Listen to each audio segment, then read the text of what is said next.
Get ready for the main event podcast. The guys are about to go live.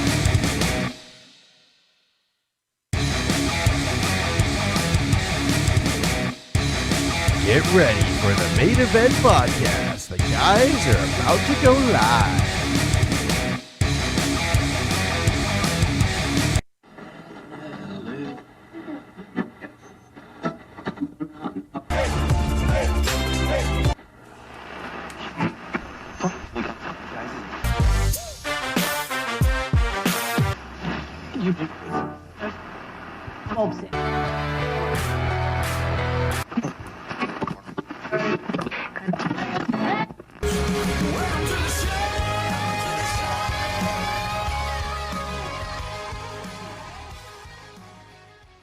Right, Friday morning, 10:30. A little bit late here today. Had a bunch of stuff, was prepping, getting ready for today's show. There's so much craziness going on. We talked about it a little bit Wednesday night on the radio show. Let me check sound real quick here. Oh, not caught up yet. There's a little bit of a delay on Facebook, as you guys know. So I just want to make sure that everything sounds well with the vocals here, and then we'll get into it. A lot to talk about. A lot of follow-up to our Wednesday night stuff with the Duke saga and men's basketball. All right, sounds good there. So don't forget, guys, we're live on Facebook and Twitter, like always.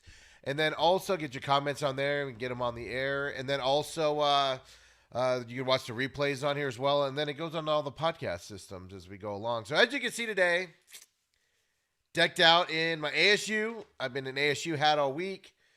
Decked out in some ASU gear today. Of course, rivalry games tonight, 5 p.m. I will be on the blender, but I'll, of course, have it on at the station there and then drive home listening to it and then catch the rest of it when I get home tonight. We're going to get into that preview just a little bit here as we go forward, but a couple quick things I wanted to bring up also in other sports. NBA season's getting ready to kick off, right? Preseason, I thought it started the other night, but it actually starts tonight, which, look, I'm not going to watch any preseason games unless it just happens to be on. I run across it on a channel. I'm not going to hunt it out. I'm not going to go out of my way to watch it, but if there's nothing else on and I stumble upon it, and I might leave it on it for a bit, depending on the game. A lot of excitement this year, right? With the Suns coming up. I'm super excited about the Suns schedule this year and what my expectations are for them. But just it's the preseason, and I'm just I'm not gonna go out of my way for it, right? But here's the thing, I just wanted to do a quick little note here to everybody. And there were some people when the Suns traded for Chris Paul, they said he was too much money. They traded too much for him. They're both probably correct statements, right? But I said he brings a lot of leadership to the team that this team sorely needed. Tons of leadership. He's gonna win them an extra 10 games this season, if not more. Just with him being on the team and teaching these guys how to be professionals and give them that leadership. DeAndre Ayton should have a better year this year. The rookie that they just drafted will have a good first year with him on the floor because he'll be able to work with them. They'll be able to work together, learn to be professionals, and how to play this professional game of NBA basketball with the leadership he brings. I also said that Chris Paul is going to bring some cachet to the Suns where some free agent guys are going to want to sign with them. I kind of got mocked a little bit for that. I said, Chris, because, the concern was Chris Paul isn't liked by a lot of players. He's made a lot of players mad over the years. And I said, yeah, every player has that. LeBron James has players that will not play with him, right? And so I made that argument. And now here's the proof right here. One player came out, as I'm joking here, came out and said he signed with the Suns because Chris Paul and Devin Booker made a strong pitch to him. Jay Crowder said yesterday in the free agent process that it was chaotic. 14 teams called him with an offer. 14 other teams called him with an offer. And I'll bet you some of those teams are teams that were playoff teams, obviously, and good standing in the NBA, expected to go to the playoffs. Expected to be successful this year. And he chose the Suns after he got a phone call from Chris Paul and Devin Booker, who made a strong pitch. Right? And just an example. I just want to throw that example out there for everybody that kind of doubted that Chris Paul could do this. And I mean, he's not, Jay Crowder's a great defensive player. Can shoot the ball, shoots a little too many threes than you want him to, but he's a great player out there. Miami Heat last year got him to the finals, was pivotal for that team in the finals, and he got him there. And he chose the Suns, which he wouldn't have chosen the Suns if Chris Paul wasn't here.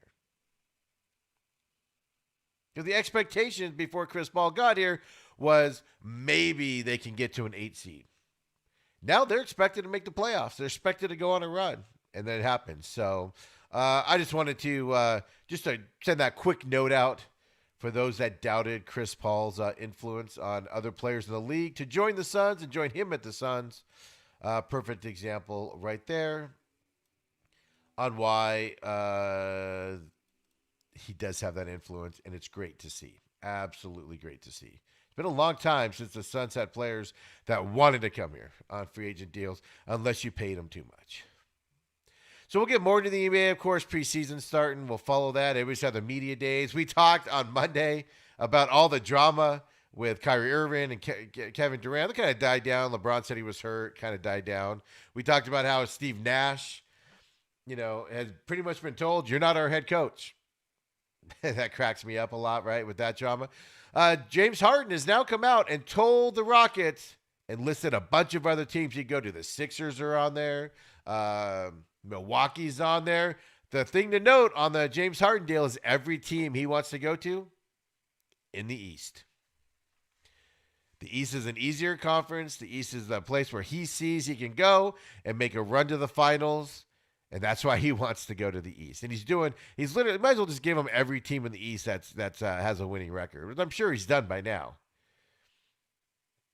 But somebody's got to step up with the trade deal for James Harden. I don't know if somebody's going to do it. It's a lot of money to give up for James Harden. I will say, in terms of just the talent level, Milwaukee would be an intriguing place for James Harden to go. He makes that team a lot better. The thing with Milwaukee is they're young. They're struggling to play. They were favorites last year. They can't get over that hump. They don't know how to play in the playoffs. James Harden would bring that to them.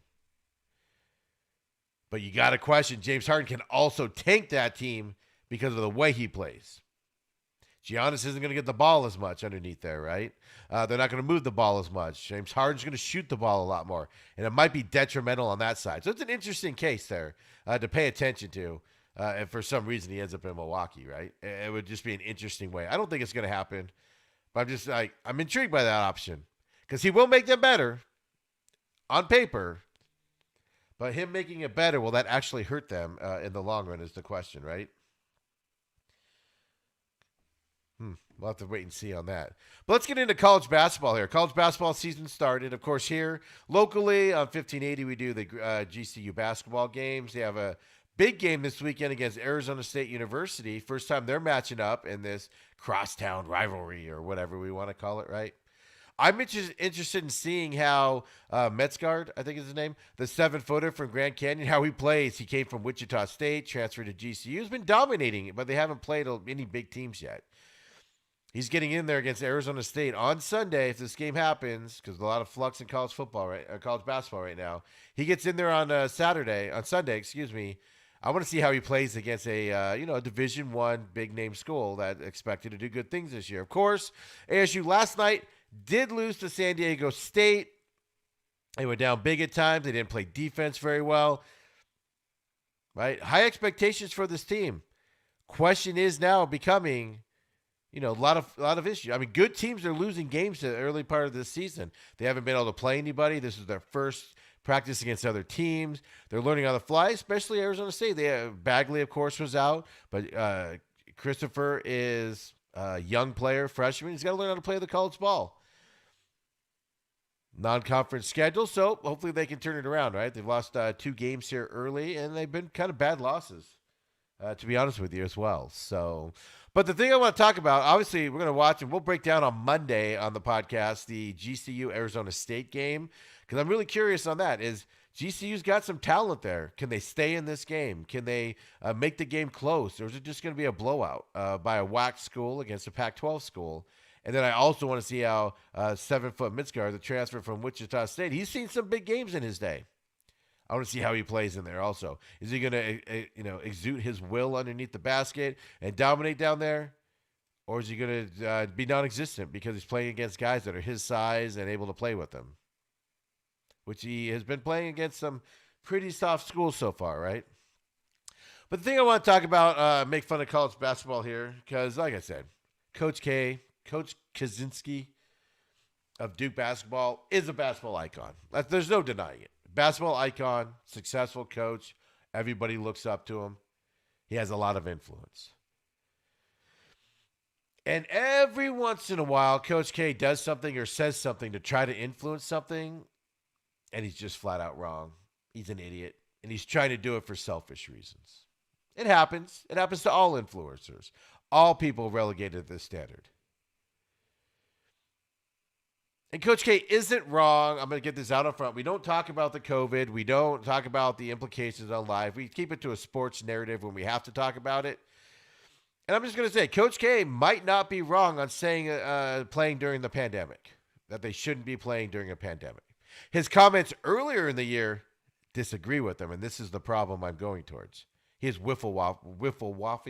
washing, whatever the word is I'm looking for. He is struggling to get his message out. Then when you come out after a bad loss to an Illinois team where you got destroyed, he already lost to Michigan State.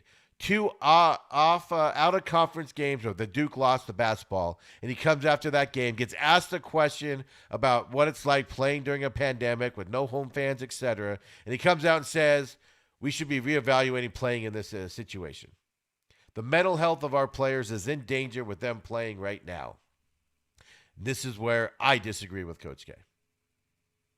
We're going to get into that here as we do it. But I want you to hear, right? So we know all that story. Unless you've been in her cave, that story came out Wednesday. We talked about it on the Wednesday show. It's come on there. Mikel, real quick, on Facebook, says, sorry, Steve, but I would love to see GCU beat ASU or at least keep it close. Well, that's what I was saying, Mikel. I'm really interested if GCU can keep this game close. Absolutely interested in that. My gut says no. There's still a huge talent difference between a WAC school and a Pac-12 school.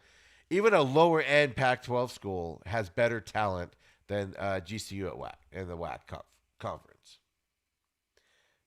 Proof of that is every time they play each other, usually the WAC school loses.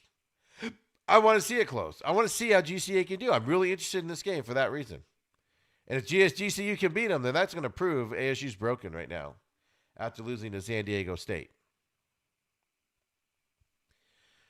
And GCU has some talent there. But, so Coach K comes out. We all talked about that after the game. He's worried about playing during the pandemic. Just looks like sour grapes because he's lost 2 non-conference games. And when he brought it up and he talked about it. Like I said, some people think he's right, that nobody should be playing college basketball during these times. That's not my argument here. You all have your opinions on it. Should you be playing during a pandemic or should you not be playing towards a pandemic? But there's 2 distinct opposite sides of the argument that you can agree on 100%. And the problem I have with it is Coach K, with all of his brilliance, all of his repertoire, all of his leadership abilities, how well he's looked up to, just every once in a while steps on it and looks like he's doing it for selfish purposes, and this is what he's doing right now. This is one of those instances. So as I said, Coach K came out after that loss and said, I don't think we should be playing during this time. It's not well for the mental being. And here's the counter argument from Alabama basketball coach. And it's a lot. It's about a 2-minute thing from his press conference here. He gives really heartfelt reasons why maybe Coach K is hiding behind. Of course, at the beginning he asked the question, but maybe Coach K is wrong on this one. It's important to be playing.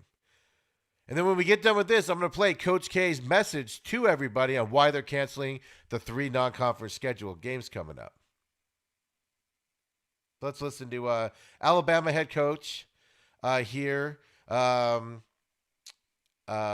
Oates, and it's his full quotes. I'm not cutting him off on the, of course, Duke and Coach K.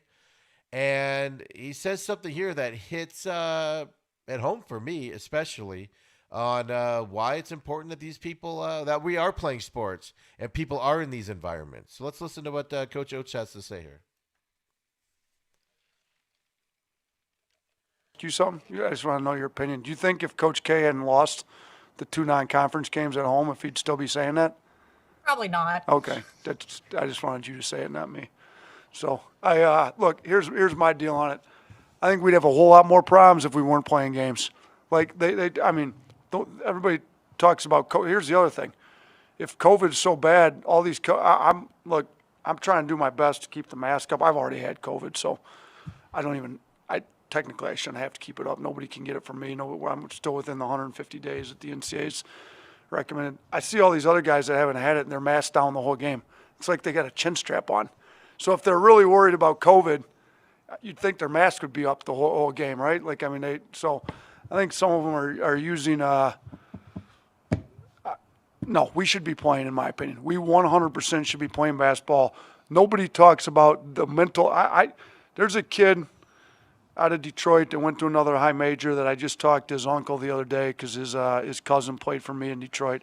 He went to a high major school somewhere, mental health issue, came home because he was quarantined for weeks on end when he got there. Like, what are these guys going to do? If I got 3 daughters, like they need to be in school. Like, humans aren't made to sit alone in isolation for weeks and weeks on end. We got to be careful with how we do life, but you still got to do life. Part of life, a huge part of life for all these guys I'm coaching is being in the gym playing basketball. So I think their mental health is in a much better spot playing basketball. I think the school, the SEC, the NCAA has done a really good job making sure that we're not putting any of them in danger. So I don't agree with them at all. And you answered the question for me. So thanks. So, I mean, he makes it pretty clear there, right? And he's questioning. He's blatantly questioning. And I had this talk about college football first with Florida State allowing Clemson to fly down to Tallahassee and then canceling the game on Saturday morning, and then canceling the next week because they got in that situation. And it never looks good in these situations when you look like you're hiding behind a disease and a pandemic. And that's what it looks like Coach K is doing. Now, I have some serious questions on this in the doubt. Like I said, we're not talking about the things on it. And you can believe that playing in a pandemic isn't the right thing to do. We're not arguing that. What I'm arguing here is that there are reasons to play. You just heard that. These guys' life is college basketball right now. This is what they want to do. They have to take the precautions necessary in order to play it. Duke didn't lose those games because there's a pandemic. They're still practicing. They're wearing masks. They're doing everything they can do to get on that court. And they're just losing. So you blame it on the game? And this is where I have a huge problem with it. Again, it's going to be a long clip here, so I apologize to everybody. We normally don't do clips, or let alone long clips. But listen to Coach K's video here as he talks about why they're canceling the non-conference game and what he's going to allow the players to do. Well, I hope everyone is doing all right. This is a truly an incredible time. And has been, for our country, and it's at its worst time right now. And and making sure that we're doing the right thing for our players, just for safety. We're not going to play any non-conference games. We're not going to try to reschedule. We could reschedule 3, or try to reschedule 3 games, and we're not going to do that. And we're going to play conference and hopefully get to play all of them. We're also going to allow our team to go home for Christmas. They won't be there for Christmas Day, but these kids need to be with their families for a little bit at least. And so we're going to have a 4 or 5 day period where they can be home after our Notre Dame game and then come back before the actual Christmas day and get ready for the rest of the ACC schedule. But just for our fans out there, these kids go through a lot, and then they're not paid employees, and we need to take care of them. So those are a couple of the decisions that we made, and we feel very good about them. So here are my questions.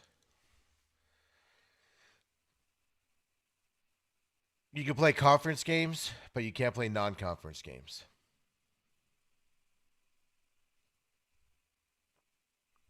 I'm not saying it's safe and I'm not saying it's unsafe. What I'm asking is, why is it unsafe to play non-conference games, but it's safe to play conference games?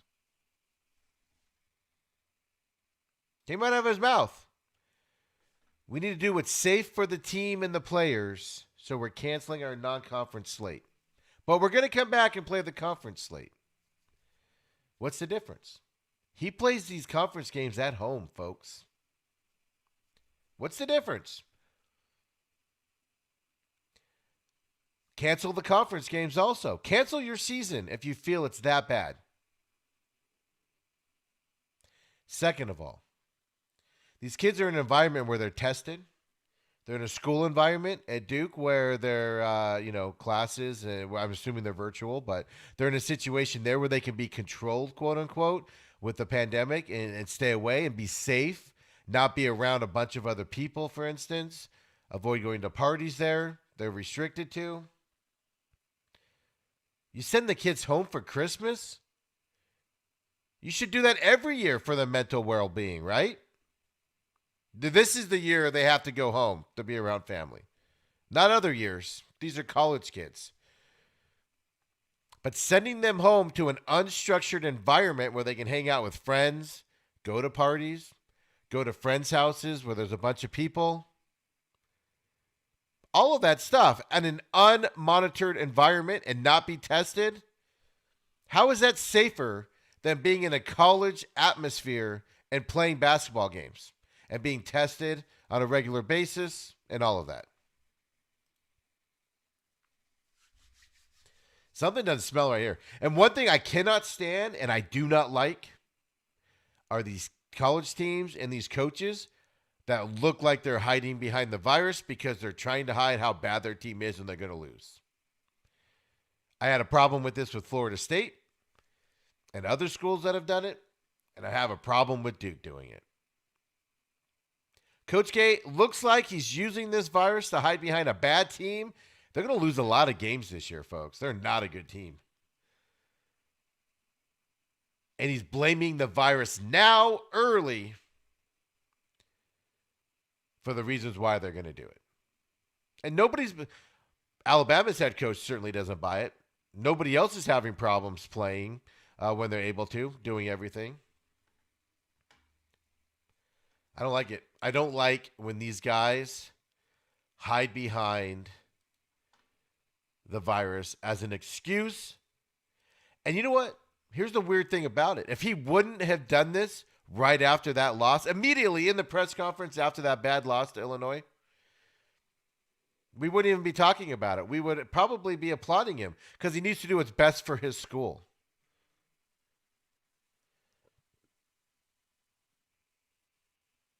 But it's just what it looks like now, and he's doubling down on it. The Duke people are doubling down on it. Notice how we're not hearing from any players. How do the players really feel about this? The players, I get it. If the players are stressed out, they need some away time, I get it. Then this is the right move. But the way Coach K is doing it, it looks like he's lecturing everybody on how they're doing it wrong. It looks like he's lecturing everybody like this is the way it should be done. This is the guy, by the way, that said we need to make sure we have a NCAA tournament this year. Mandatory. We cannot survive without one. It's just hypocritical statements by head coaches. And sending kids home to be with their family and everything. You should do that every Christmas. Shouldn't just be this year. Other years you don't care about that, but this year you do. And like I said, they go to a non-filtered environment. I just wanted to just talk about the hypocrisy of some of these coaches in these schools that are happening. Happened in football first, and now it's happening. It looks like it's happening in basketball. I'm stopping short of actually accusing him of it. It might have a good reason, and that will come out. But it just looks right now like Coach K is literally taking his ball and going home and blaming a pandemic for why his team is losing. That's not good. I don't like it. I don't like it at all. Makes me angry when people do that stuff. Just say you want to cancel the schedule. You want to cancel the next 2 games and give your team a break. Nobody would say twice about it. Nobody would blame you for it. But the way you are doing it, where you look all high and mighty, that's what bothers people. Right? Am I right? I mean, you could disagree, and that's fine with me. Definitely let me know. But it just bothers me when people hide behind it, and there's no reason to do it. No, by the way, Duke's going to lose like 10 games this year. It's going to be ugly. They are not a good team. They are absolute trash of a team. That ACC is going to be tough for them. This first game against Notre Dame. Notre Dame's not a very good basketball team. But they're probably going to make that game pretty close on Duke. If they can even play it.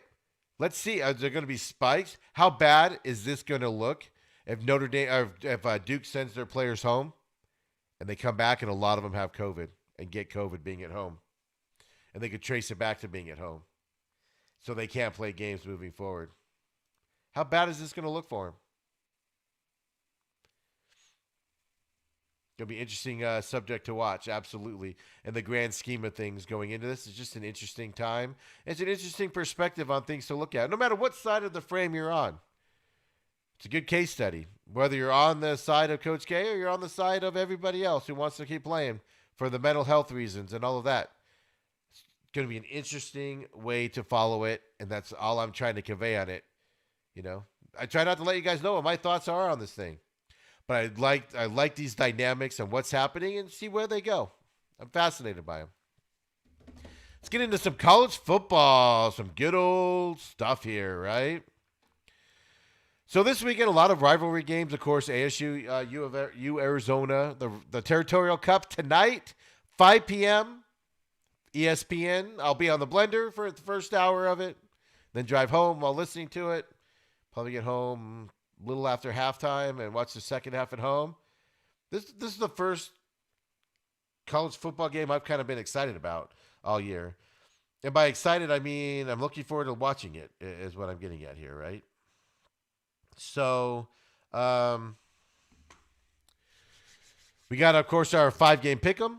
Me and All Access member Mikkel for college football pick our games. I'll do the games here first, and then I'll go through the pick'em later. ASU at Arizona, of course, tonight. Georgia at Missouri. North Carolina at Miami, which I'm excited about, that ACC there. Miami's a good team. And y'all know I've been on the North Carolina bandwagon all year with Mac Brown. USC at UCLA. And then the all-time favorite, right? The one for all the marbles in the military, Navy at Army this weekend. Just the pomps, the circumstance, the tradition of that game is just phenomenal. And I believe it's the first time it's actually being played at Army. Usually this game's, I believe, in Philadelphia, Philadelphia or Maryland, I believe. Something like that. I'm just going off memory there. But usually I know they play it in Philadelphia a lot. So, but we've talked at length Wednesday night, Monday. We talked about the Ohio State situation. Are they going to get in? Are they not going to get in? We talked about the scenarios of Florida beats Alabama this weekend. Ohio State's going to be out. Florida and Alabama will get in. And, of course, Notre Dame and Clemson. If Clemson gets blown out by if Notre Dame gets blown out by Clemson, they'll be out. which means Ohio State will be in. And then if Clemson and Notre Dame keep it close, they'll both be in. Interesting times in college football, right? And there's some skepticism here, so let me get through this before you start ripping me for why possibly Notre Dame's Brian Kelly is saying this, because he's probably got an ulterior motive. We'll talk about it at the end here.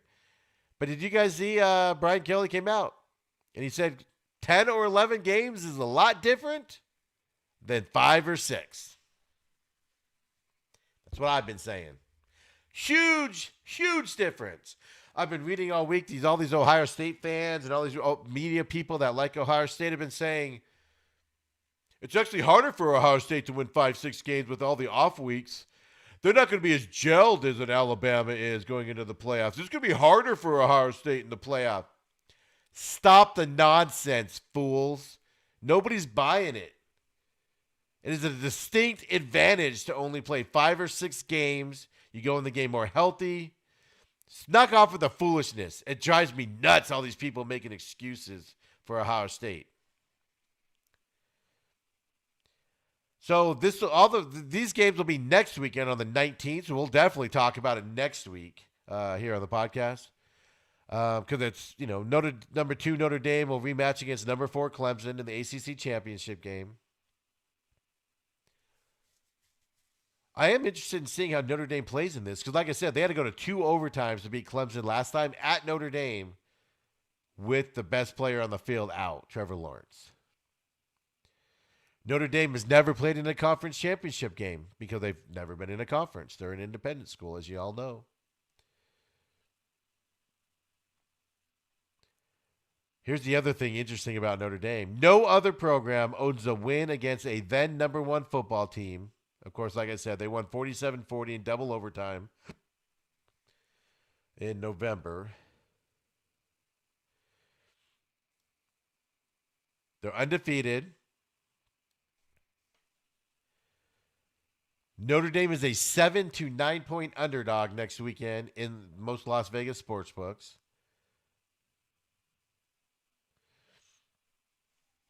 But he says, Brian Kelly on the Rich Eisen show this week, and he's not wrong, but I suspect he has an ulterior motive here, but he's not wrong. Brian Kelly said, quote, "Yeah, look, it's not my decision to make, but our body of work is pretty good."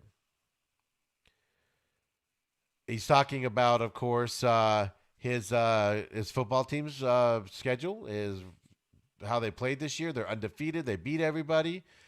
And he's trying to make a case. So if they lose to Clemson, right? He says, quote, "We would have beaten the number 1 team in the country. Who knows how North Carolina is going to finish against Miami? 10-1? Probably, if we're making an assumption losing to Clemson, that's number 4 in the country. I think that's a pretty good body of work. It will put us right there in terms of making the decision." He goes on to say, so yeah, I would say, oh, sorry about that. My screen moved. He said, so yeah, I would say that as long as we're competitive and playing at the level that we've played all year, yeah, we should be one of the 4 teams.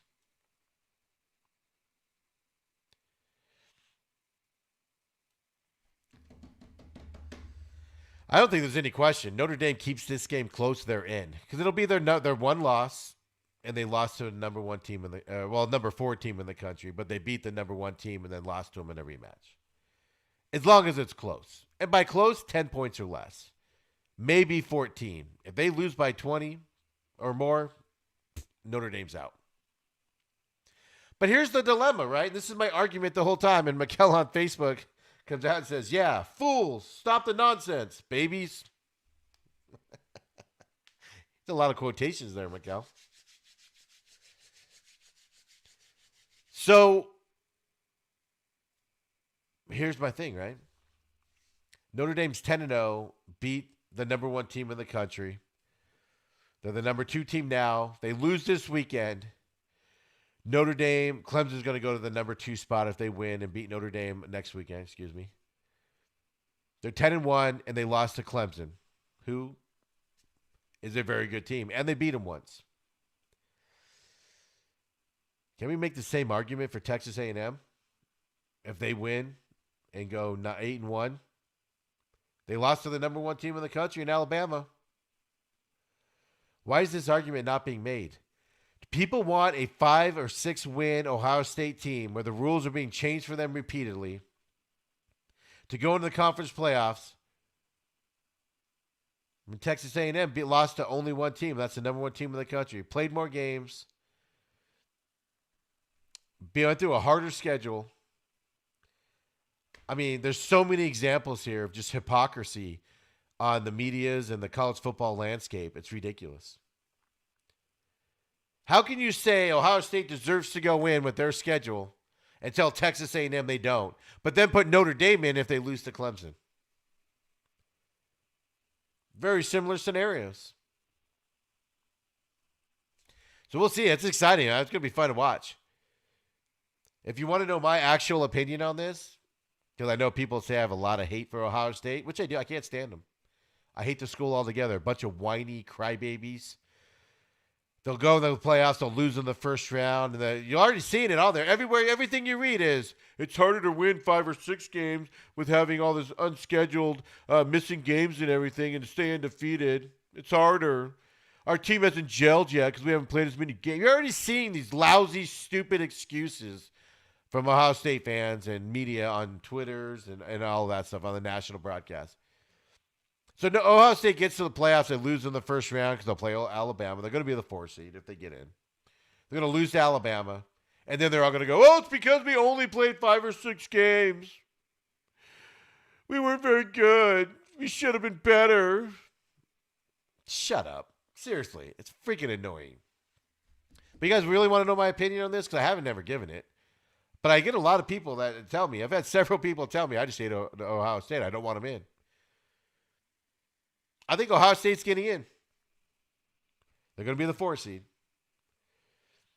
The only way that does not happen is if they lose to Northwestern. I think they're in automatically. I think it's a joke, and I think it's wrong. I think Texas A&M, if they win and go 8-1, I think they should go in. The only other thing is, as of now, Ohio State would get in. If Florida beats Alabama, Ohio State's out. If Clemson loses to Notre Dame, they're out. So Ohio State will be in too, right? And like I said, Notre Dame and Clemson are both in, unless it's just a huge blowout. Notre Dame shows they don't belong in the game, then they're out. But that means Ohio State's still in. So the only scenario I don't see Ohio State getting in is Florida beating Alabama, because they'll both get in, and Notre Dame and Clemson will get in. Other than that, Ohio State's getting in there. So you guys can stop messaging me and all that, telling me I hate Ohio State. I just want them out because I'm unfair. No, I think they're going to get in. Don't be mad at me because I'm pointing out scenarios and other points of interest on why Ohio State doesn't deserve to be in. There's other people that deserve to be in. I'm not a Texas A&M fan. I can give 2 craps about Texas A&M. I'm certainly not a Florida fan. Nope. But don't get mad at me because I look at this logically and do all of this analysis to get to this point. Ohio State might be, if not the best team in the country, the second best team in the country. But they didn't play the schedule required to show us that, to get in. So, whatever. Save your crocodile tears for somebody else, right? So, of course, tonight you got the ASU U of A Territorial Cup game, 5 p.m. I've said it a few times now. And, right, ASU's 0-2, of course. We talked about it. Lost to USC and flaming out reasons there. The 0-2. I'm sorry, in the last 3 minutes of that first game, like a month ago.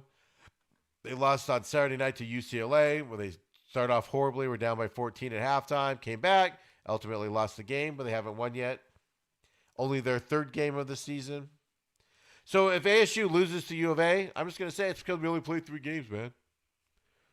Our team hasn't had time to gel yet. I'm going to do all the Ohio State excuses. Right?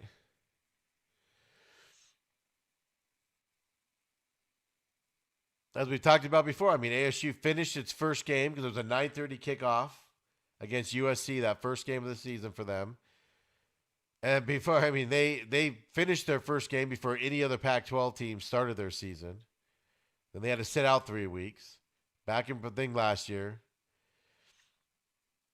They were sloppy. So have they cleaned it up going into this game this week? I don't know. You don't know. Nobody knows. It's hard to pick it. I mean, basically, you got to go with this game based off of talent to pick this game, right? But there's a lot of question marks. Arizona Wildcats are going to get, they're probably going to have their starting quarterback back.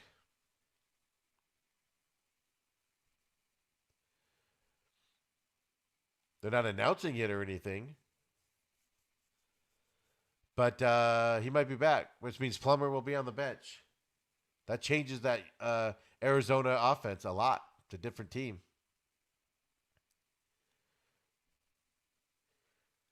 Jaden Daniels, look, I'm expecting big things from him today. Not just throwing the ball, but running the ball. Arizona's defense lets people run all over him. Colorado's running backs had a 300-yard game last week. The week before was a 200-yard game against Arizona. I'm expecting huge running yards from the Arizona State freshman running backs and Jaden Daniels getting open and running down the field. Arizona State cannot have any turnovers. Jaden Daniels had a turnover last week, right? He had an ugly interception last week. They haven't practiced or played much because they were out for 3 weeks. They didn't practice much in that time. Arizona's been playing.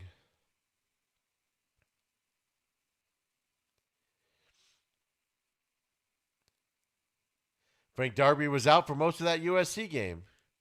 Other than that, it's a lot of freshmen for Arizona State on the receiving side. Darby should be back, obviously, and playing. Chip Trianium. I cannot say his name, so I apologize. I'm going to learn it. I have to learn it at some point. I apologize. Rashad White for Arizona State. They've had great games, running games, in their 2 games they've had. They've had great runs. They feel like a great combination together. Some people have said they're thunder and lightning, that old thing. One's a pound guy and one's a, change of pace back.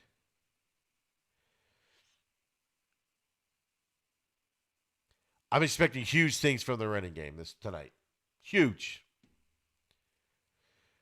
In 2 games, the Sun Devils defense, 17 tackles for loss.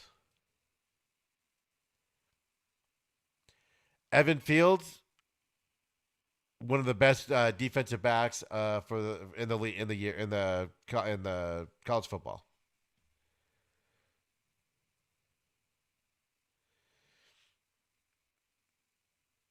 The defense of the Sun Devils, 11 starters that started against UCLA. 7 of them had starting experience last season. So they're young defense, but a lot of them have playing time under their belts. Marvin Lewis is the co-defensive coordinator this year. They've changed to a 4-3 defense, which looks like this defense is a good defense. The ASU defense is definitely ready to go. The offense has struggled a little bit. The Territorial Cup, though, it's an issue. Like I said, it comes down a lot to the end of the game. Field goals here or there, late touchdowns, comebacks lately. Arizona State's come back. ASU's won the last 4 Territorial Cups. Herm Edwards is 3-0 in them.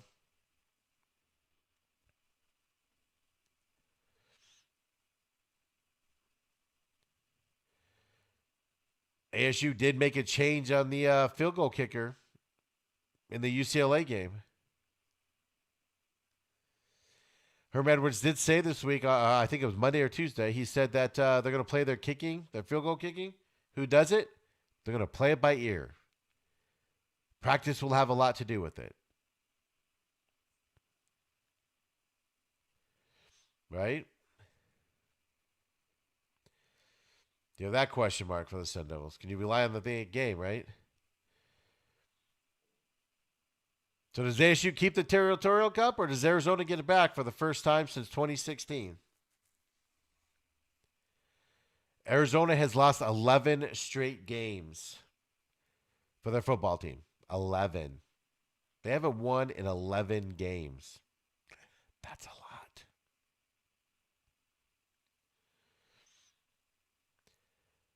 It's been frustrating for the Arizona State team this year. I'm sure it has. It's been frustrating for us fans. I'm sure it's frustrating for the players.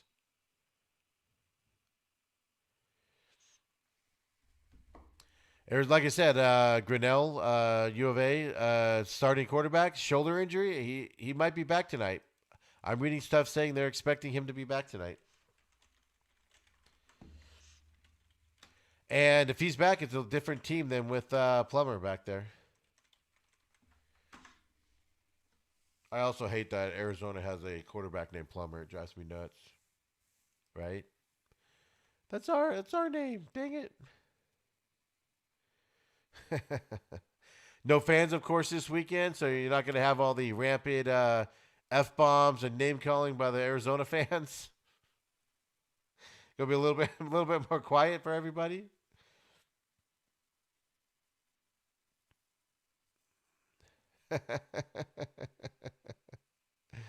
I expect ASU's pass rush on the defense to get to Arizona's quarterback a lot.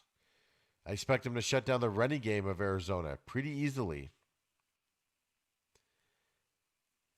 So I did some research and I read all these articles because I was curious what the National and what other people were saying about this game.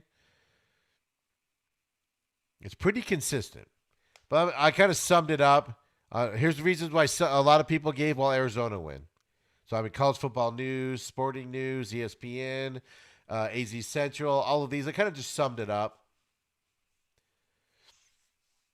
If Arizona's running game goes and opens up that passing game, Arizona could win this game.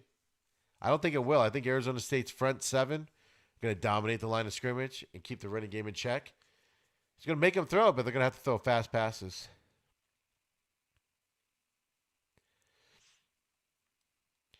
You have to Arizona's offense is not making a ton of mistakes. And they can move the ball because of that running game. So you got to shut it down. Shut it down early. But they aren't scoring on those big plays and on those drives.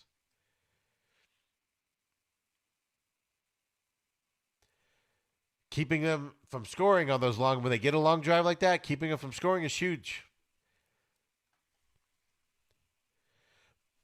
But as I said, the difference on this is going to be the offensive and defensive lines.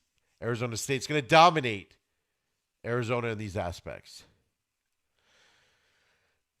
I expect it to happen. It's going to happen. I'm going to talk it into existence.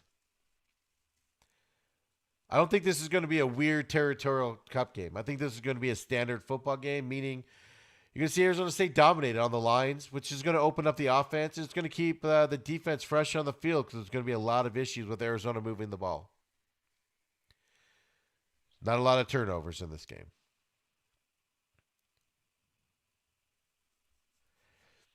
I think it's just going to come down to who can make the plays and who can. Arizona State's going to make them.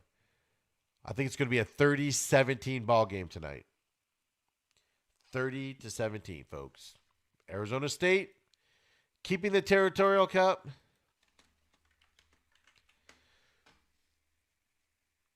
And Arizona's going to have a 12-game losing streak overall.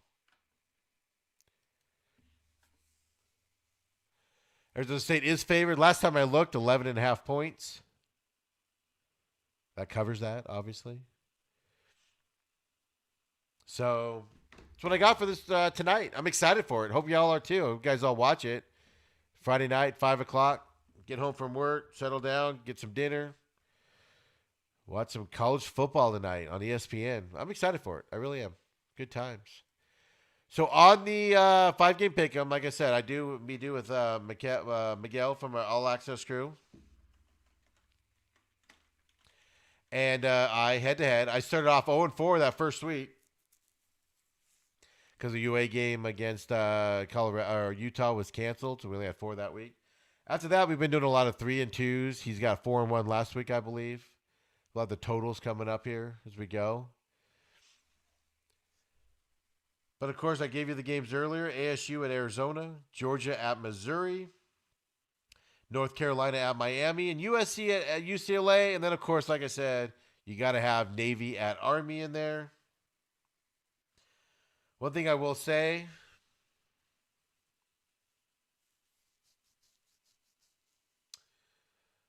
I got Mikel's picks here. I got my picks here. And he's a big Army-Navy fan. He was telling me an email. So it's great. And I think this is a big year for this rivalry. It's kind of like a special year for it, right? So Arizona at ASU, I already gave you guys mine on that, right? I think ASU is going to win this game 30-17.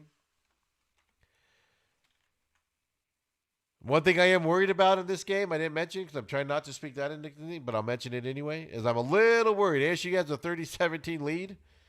You're going to let Arizona back into it like they have the last 2 weeks for a late victory. It is the Territorial Cup. You don't know, right?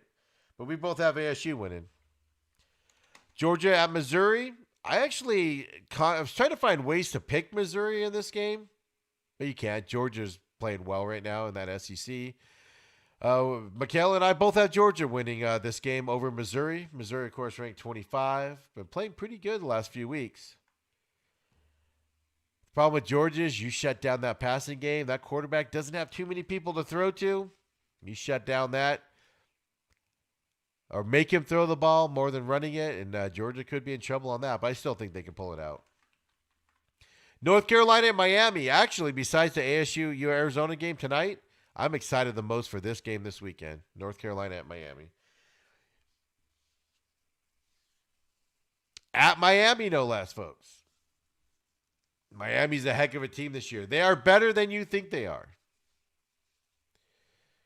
They could easily walk away with this game and this victory. I've been on this North Carolina bandwagon with Mac Brown. Yeah, they had a bad loss to Florida State. Yeah, they've had a couple bad losses. They got blown out by Notre Dame. So can Miami at home win this game? I have North Carolina winning this game, even on the road. I'm going to keep my trust with the North Carolina squad. They've been playing well. And Miguel also has North Carolina winning this game, although he says he would be a lot more confident if the game was in North Carolina. I agree. At Miami is going to bring a whole new wrinkle to this that Miami could pull this out. This is the hardest one for me to pick. I could see 3 or 4 avenues where Miami wins this game. But I'm just going to stick with North Carolina. I've been rooting for them all year. They're a really good team for what you expect out of North Carolina. That Florida State loss was kind of a fluke. So I think they'll get down to Miami and win that game. USC at UCLA, another rivalry game here. USC's undefeated. UCLA, I think, has lost one. I don't have it in front of me. I think USC's overrated. They've been rough in games. They let Arizona play them close earlier this year for Arizona's first game of the season, USC's second game of the season, football season. USC, I don't think is as good as people think they are. UCLA has zero pressure on them, and they've looked well during these games that they've played also. They came out on fire against Arizona State last week. I think UCLA upsets USC this weekend. This is the type of year where a underdog school that's struggling to get their name back out there to compete against the big name of SC down the road from them in Southern California. I think UCLA pulls this one out. Mikel has USC winning this one. He's a Trojan fan.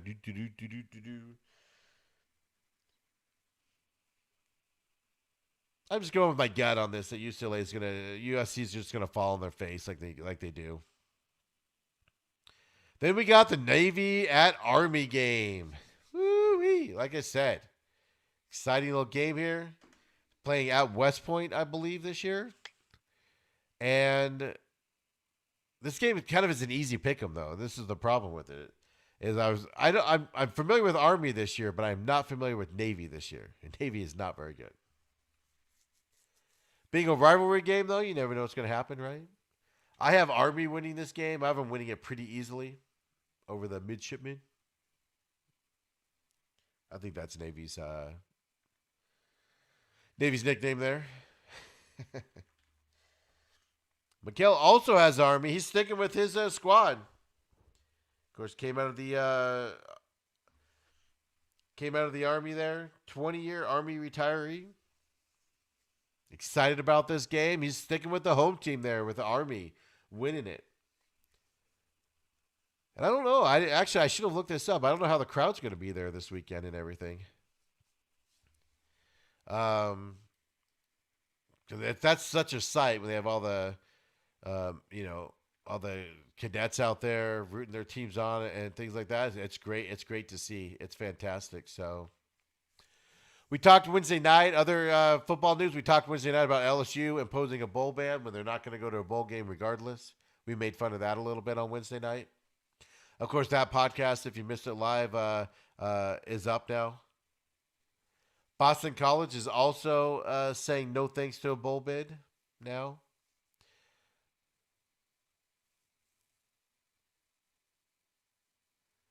Lot of canceled games this weekend for the COVID reason. Of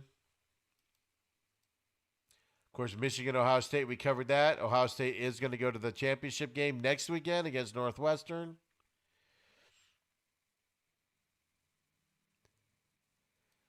Oh, what is the date today? What week are we in here?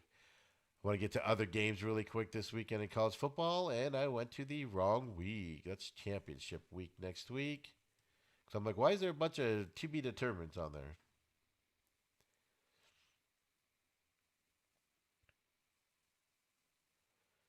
So then you got this weekend. Alabama's playing Arkansas. It'd be an easy victory for Alabama. We already talked about number 9 Georgia at 25 ranked Missouri. Illinois is playing at Northwestern. Northwestern should win that one. Colorado, Utah is at Colorado. Colorado's been playing well, ranked 21. 10 a.m. start time there, along with Georgia, Missouri. Coastal Carolina, if you're still on that bandwagon, ranked 13. They're at Troy at 1 p.m. on ESPN+. We talked about North Carolina at Miami, at Hard Rock Stadium in Miami. Unranked Wisconsin. Who would think Wisconsin would be unranked right now? It's playing at Iowa, number 16 Iowa. Fun little game there. Would not be surprised if Wisconsin doesn't win that.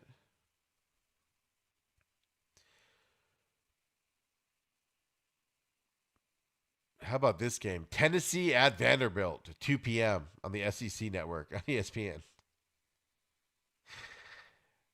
Both teams are really, really bad. Vanderbilt, of course, has had no scholarship players all year, missed a bunch of games, get destroyed when they play because they've had very few people playing. So they have an excuse for being bad, more than normal. But Tennessee is just a bad team. Ooh, that'd be a tough game to sit through. LSU is playing at Florida this week. Of course, Florida needs to continue that win streak. They should against LSU there for that title game to still have a chance to beat Alabama and make it to the college football playoffs. USC is ranked 15th over UCLA, by the way. So I'm going with that upset. I think UCLA is going to pull that upset this weekend. BYU, who lost to Coastal Carolina last week. We talked about that on Monday. Playing San Diego State at home, 8 p.m. on ESPN2. A lot of games canceled, though. Michigan, Ohio State was canceled. We talked about that. We talked about Ole Miss at Texas A&M on Monday being canceled due to COVID. I think that hurts Texas A&M's argument for the argument that people like me are making for them. They needed that game, but of course, safety first. Cincinnati, who's another undefeated team. Playing Tulsa. They had a chance to play another ranked team. Canceled. Oklahoma, West Virginia.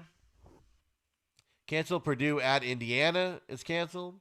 Texas at Kansas is canceled. Those are some ranked ones there. Of course, Washington at Oregon is canceled. Washington's been hit pretty hard lately. So that's college football coming up here. So let's get into it. This week's NFL. Right? Another exciting weekend of NFL football coming up our way. So one thing I want to say, on Wednesday night I talked about, I'm fascinated by this. Alex Smith, if you remember, at the end of the first half of the Washington against Pittsburgh game, he got sacked with 20-something seconds remaining on the clock. They had no timeouts. He gets up from the sack, runs to the sideline. The whole offense runs. The kicking unit goes out, but he takes the ball with him after he gets sacked. He just stands up and runs off the field. The clock runs down to 0. The referee gets on the microphone and says administrative issues are why we're going to put 8 seconds back on the clock. Of course, allowed the Washington football team to set up and kick a field goal for 3 points at the end of the half instead of the half expiring. And the whole point of it is Alex Smith ran off with the ball. They couldn't spot a ball. In that situation, they do not spot a kicker ball, a K ball. They just spot the regular ball to save time. But because he ran off with the ball, he said after the game that he ran off just out of habit. You know, he's like, oh, I thought they usually put a K ball down, right? Lo and behold, NFL comes out and clarifies how to handle this situation at the end of halves. So before that, it was up to the referee's discretion to stop it and put time back on the clock or not. So the referees technically did nothing wrong.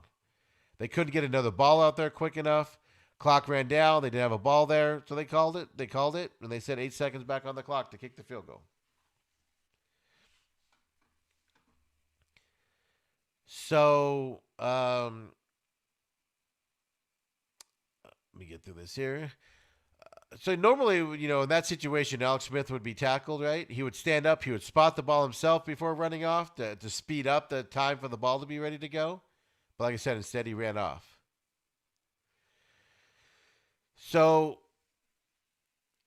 the umpire, Roy Ellison, saw there was no ball anymore. So he feverishly looked to the sideline, sensing a delay. He stopped the clock under the rule that allows stoppages for administrative delays. I mean, I guess technically you could have called Alex Smith for a delay of game also for keeping the ball.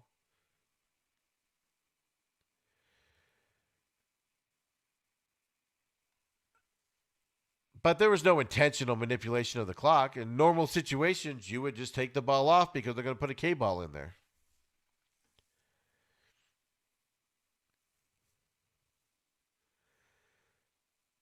So the stoppage was because the umpire, Roy Ellison, was confused, which rightfully so. There's no ball anywhere. What do you do, right? But apparently it was not appropriate to stop the clock under these circumstances. So the league has addressed this going forward in the weekly training video that they send to officiating staffs. So here's what the NFL is changing. Corrective action. This is all from footballzebras.com. They follow referees and referees' rules and things that happen to referees. It's actually a pretty boring site, but every once in a while they give you some gold like this, right? So sources familiar with the contents of the training video say Walt Anderson, who's the official development and training, vice president of officiating, development and training, he specifically addressed that play and corrective actions going forward. Anderson reiterated that the crew can spot the scrimmage ball from the previous down rather than the K ball in a time-constrained running clock situation, which is what they've done before. If the K ball is available in time, then use it. He said a guideline should be 20 seconds on the game clock, upping it from approximately 10 seconds under existing procedures. So basically what that's saying is, end of a play, refs should have a ball in those situations. The refs should have a ball snapped, ready to go to be snapped in under 10 seconds. When you have to switch the balls out now, it goes to 20 seconds. So, if there's 24 seconds left on the clock, they have time to get a K ball in there because they're going to get it in there under 20 seconds. If there's 15 seconds left, they're just going to use the regular ball that's on there to be snapped. In these situations, they still say, though, the referee will have sole responsibility for determining administrative stoppages.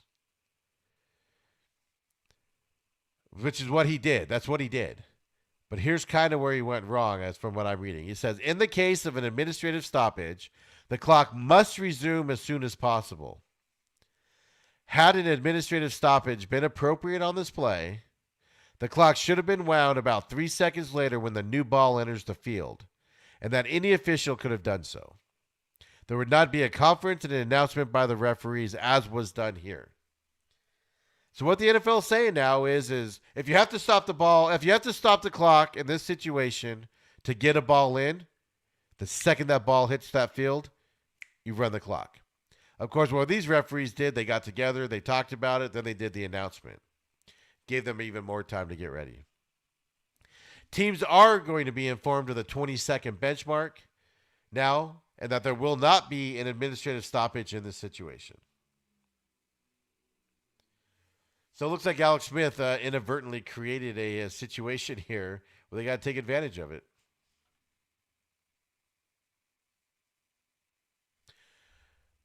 Then, on top of that, as side judge, Barry Anderson, who's now an umpire, I guess, and umpire Chad Brown scrambled to get the K-ball in on this game. The crew lost sight of the fact that the third down play ended on a forward fumble.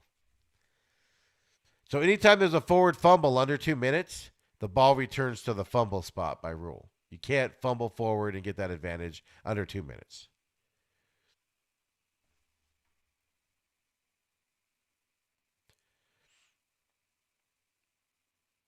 I'm sorry, that's a different game. I'm reading under the second game there. From an old one there. So, hey, kudos. Alex Smith inadvertently did a smart thing and got his team 3 points in a game they ultimately won. You're not going to be able to do it anymore, but there you go, man. I'm fascinated by that stuff, right? It's amazing how that stuff happens and works, and I love it. I enjoy it. It's fun to read that stuff when that stuff happens, and how referees do. You get a lot of questions on how referees adjust the games, how they're judged, and things like that. So it's just an insight on how it works. Situation happened. I'm sure the referees were watched. I'm sure they asked for clarification, and then they get judged on everything. And so that's one of the situations where they were judged, right? So this week's game's coming up here. Let's get to the picks first. Let's get that out of the way. Of course, we have, if you listen to Wednesday night, Kaler, Adam, Izzy, and I gave our picks. Cardinals at Giants, Chiefs at Dolphins, Colts at Raiders, Steelers at Bills, Ravens at Browns. I did an extra game this week because there's so many games this week to count. Vikings at Bucks. I was asked by a couple people why there was no Bears game this week. That's because the Bears aren't playing a good game, and there are better games to pick. So I left the Bears off. I know we always have them in there for Adam and other people's and Izzy's benefit, both being Chicago Bears fans. But what game do you leave off in this?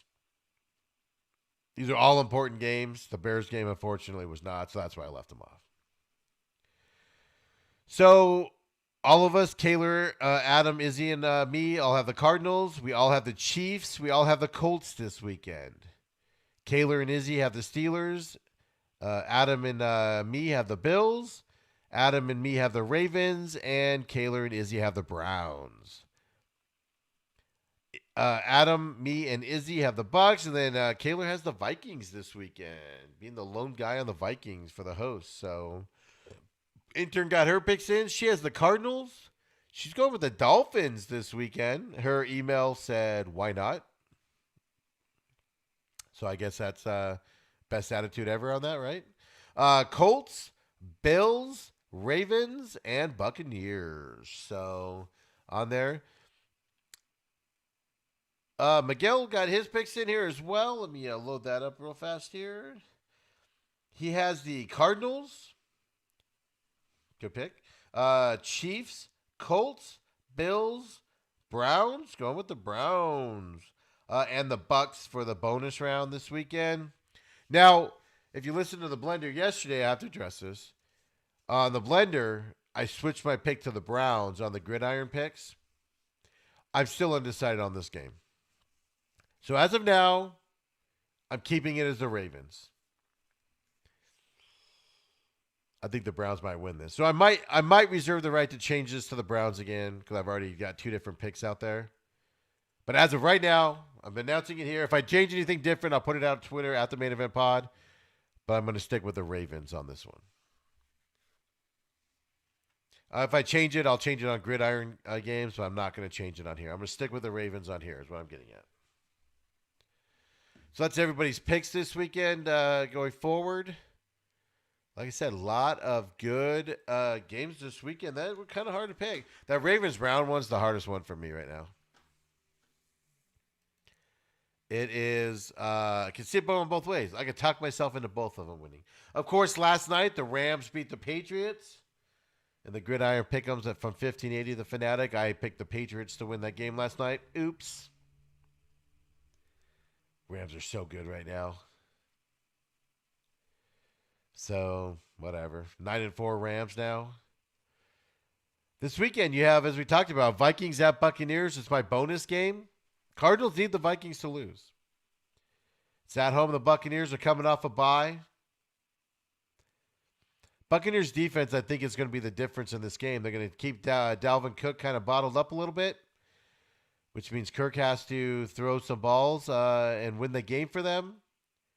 And I think after the bye week, the Buccaneers are going to come out fired up, worked well on their system and their game planning on that offense to kind of shore that up. I think the Buccaneers will end up pulling this out a little bit. As a Cardinal fan, you need the Buccaneers to win. We talked about Cardinals at Giants. The Cardinals Rewind podcast for the Cardinals will be out later today as well. We'll get more in depth onto that. But that Giants defense is playing so well right now. The difference is Colt McCoy looked pretty good last week against the Seattle defense. He didn't look good. They had a good running game, and it allowed him to make enough plays to win that game for the Giants last week against a Seattle team that struggled from kickoff on. I think the Cardinals do go east and get the win over the Giants because the Giants have no running game. And Colt McCoy is not the answer. I have seen some rumblings that Daniel Jones might get in there this weekend with his hamstring. But even if he does, he's going to be hampered. I think that's enough for the Cardinals to just get out of this funk and snide they're in to get the victory. I'll have more at the Cardinals Rewind podcast. So definitely at the Main Event Pod to check it out here. The video's posted as well as the podcast version. Chiefs at Dolphins this weekend. We have this in the picks. Everybody had the Chiefs for the most part, except for Intern. Dolphins defense is so good right now. Just the Chiefs aren't being beaten. The Chiefs are that good. They're going to win this game. Dolphins will have to regroup after this to stay in the playoff hunt. Titans at Jaguars. Titans rebound from their loss last week and dominate this game. Derrick Henry dominates this game. Cowboys at Bengals. Right? Who cares? 3-9 Cowboys. They're in absolute disarray. Bengals, Joe Burrow went out. If Joe Burrow was in this game, I'd actually pick him probably and healthy. But Cowboys are probably going to win this one. Texans at Bears. Reading this morning, I picked the Texans in this game. Reading this morning that David Johnson has a personal issue, isn't going to travel with the team to Chicago. Might not be able to play. That changes that Texans offense immensely with Will still being out. But I think that Texans defense is going to confuse Trubisky just enough to pull out a victory here. Deshaun Watson will do enough to get through that good Bears defense. I think the Texans win this game this weekend. If David Johnson doesn't play, I'm not going to be shocked if the Bears do win it, but I think the Texans will win this game. Broncos at Panthers, 2-4-8 teams matching up. Christian McCaffrey is out again this week. I'm going with the Broncos in this game. Broncos have been looking like a bigger, better team the last couple of weeks, especially on the offensive side. They're just not getting the victories on top of it. With McCaffrey being out again, It's at home for the Panthers. I think maybe the Broncos will win this game. Teddy Bridgewater needs to have a big game in order for them to have a chance. It's possible he does it, but I do think the Broncos will win. Seahawks at Jets. Jets at Seahawks. Normally this might be a trap game for Seattle. You know, they had Giants last week and the Jets this week. Two bad teams playing each other for the most part, playing week to week. But after they lost to the Giants last week, there's no way this is going to be a destroying game. Seahawks are going to dominate this game early on. No chance the Jets are even in this game at the end. I think the Jets are going to be punished for the Seahawks losing last week. Colts at Raiders. Of course, I have the Colts in the pick'em games. My issue with this game is the Colts defense. The Raiders running back has a wheel issue. He is practicing this week, but it doesn't mean he's healthy. The Colts defense is good enough to stop that Raiders offense, especially the run game, which means Derek Carr is going to have to dominate the game. I don't think he's going to be able to do that against the cornerbacks of the Colts. So basically it comes down to which offense do you trust here. The Colts offense, I'm going to trust a lot more against that Raiders defense that gives up a lot of yardage and points. So I think the Colts will win this game. Phillip Rivers knows how to play the Raiders. The Raiders know how to play against Phillip Rivers. But then you got Jonathan Taylor and those factors on that Colts offense. And I'm going to trust the Colts offense over the Raiders defense more than the Raiders offense against the Colts defense. So I think the Colts will win this game. Washington football team at the 49ers. Both 5-7. Both have things to play for. 49ers technically aren't out of the playoff hunt. Washington football team is going to win this game. Chase Young, no Mullins back there. Chase Young is dominating that. Rookie of the year on the defensive side is going to dominate that offense. Nick Mullins on that defense against that Washington defense is going to struggle to read the defenses, know what to do with it. Washington football team is going to contain Mostert and that running game of the 49ers as well as it can. They might run a little bit, but they're going to force Mullins to make some plays. I don't think he'll be able to. Alex Smith is going to get out there and continue this offense resurgence of the Washington football team this year. Washington football team beats the 49ers this weekend in San Francisco. Saints at Eagles. Look, Taysom Hill, we've talked about it. I've talked about it, is not a NFL quarterback. But the Saints are winning with them right now. It's going to roll this weekend. Eagles are in disarray. Carson Wentz has been benched. Jalen Hurts is getting the start. He is not a quarterback. He is not ready to play quarterback right now. He's going to tuck the ball. You put any pressure on him, he's going to tuck the ball and try to run it. Saints defense is really, really good. Not some defense that's slack defense where they'll find some holes. Jalen Hurts is going to have a god-awful game. The question here is, will they go back to Carson Wentz when he has a bad game? Interesting to watch. Saints are dominating this game and winning it. Falcons at Chargers. Hard game to pick. Justin Herbert and the Chargers looked like garbage last week against the Patriots. They lost 48-0. Couldn't do anything on offense. Herbert was confused. Bill Belichick did a masterful job. Falcons can score some points. They're struggling at times. I picked the Falcons yesterday on the Gridiron Pick'em. Julio Jones is out for the Falcons this weekend. Is that enough to change my pick back to the Chargers after that blowout? Anthony Lynn's on the hot seat. The Chargers can't get over the hump. They lose games they should win. They lose late on stuff. I'm going to keep my pick with the Falcons, even though Julio Jones is out. I think they will win this game. It'll be close, but I think they will win this game, and Chargers blow another close game. Packers at Lions. Lions won last week. Head coach changed, new head coach in there, interim head coach. Lions came out like I thought they would. I picked them last week, and they won the game. They dominated and won the game. And by domination, I mean they looked like an offense finally compared to what they looked under Matt Patricia. Packers, though, are on a roll right now, 9-3. They need to keep winning for playoff supremacy. They're right behind the Saints at 10-2. Packers need to win to keep trying to get that number one spot in the conference. If the Saints slack it all here, waiting for Drew Brees to come back, Packers are going to win this game against the Lions this weekend. That post-coach change bump is not going to be a factor this week. Steelers at Bills. This one's easy for me to pick. Sunday Night Football, 11-1 Steelers, 9-3 Bills. James Connors is finally back for the Steelers after his COVID list issue. Here's my issue with this game. This is where my confusion is. I think Bills are winning this game. But the hesitation for me is Bills cannot stop the run. Steelers aren't running the ball much with Connors out, and they're struggling to pass the ball, but they're doing enough to win, even though they lost against Washington football team. It caught up to them. So now that they got Connor back, the Steelers will be able to run the ball again if Bills can't stop the run. Is this going to be a huge offensive showing for the running game? But being off for 2 weeks, coming back in, I'm not sure what his conditioning is going to be. I think the Bills are going to pull this out, and Josh Allen is going to be the reason why on that offense.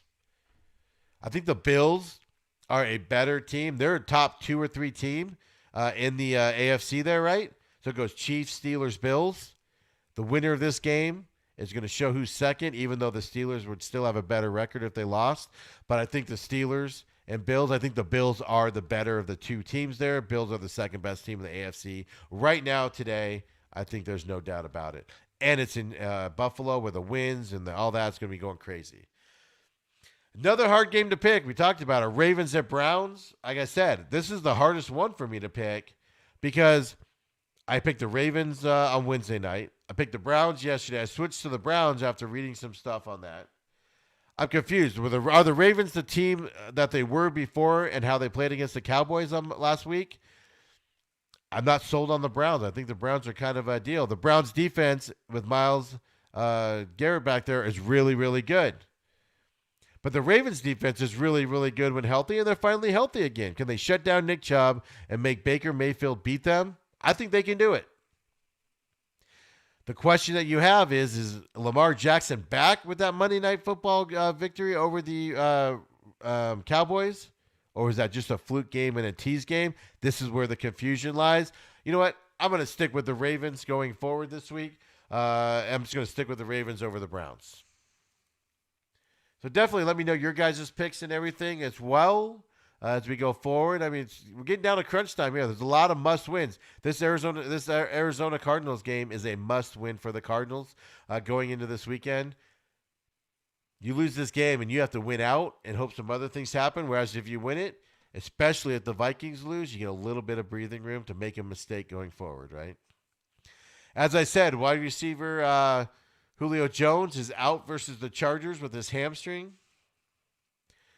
I don't even know why this is a story, but Colts owner Jim Irsay thinks that, quote, doors closed, unquote, on Luck's return. I don't even know why we're talking about that.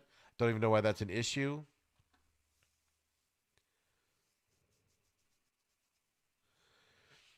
I have seen a few bold predictions where they say that Jalen Hurts is going to beat the Saints this weekend. I don't think that's a bold prediction. I don't think that's a bold prediction. I think that's a stupid. You're just throwing it out there. So if it happens, you try to look like a genius, right? So we'll see.